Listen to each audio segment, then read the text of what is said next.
Following Jordan's retirement after winning his sixth championship in Chicago, professional basketball moved on just like it does. After all great players retired, MJ had distanced himself from the game as much as possible, occasionally stopping into the facilities to play pickup games, but trying hard to avoid speculation he would ever make a return.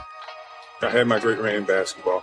No matter what you guys say, or if I come and hang around the game, because I still love the game, that doesn't mean I'm coming back. The end of the 90s saw the birth of some of what would be basketball's brightest stars for decades to come. Players like Kobe Bryant, Tim Duncan, Vince Carter, and Allen Iverson all grew to become the faces of a new era in the NBA.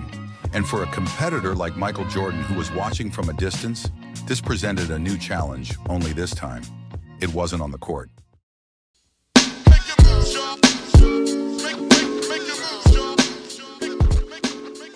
After being away from the game of basketball for almost 2 years, in January of 2000, Michael Jordan agreed to a 5-year deal to become the head of basketball operations for the Washington Wizards.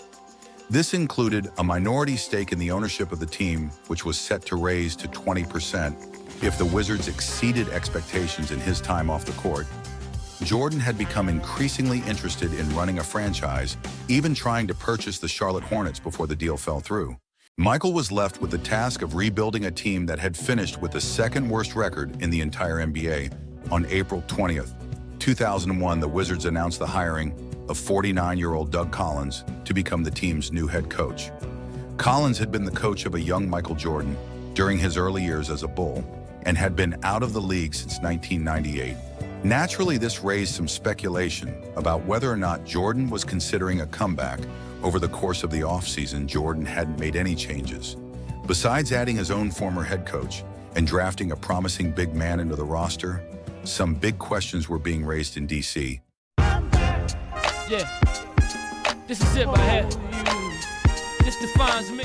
The entire offseason leading up to the 2001 season, Jordan had been quietly training to get back into playing shape by inviting many of the top players from around the NBA to compete in organized pickup games.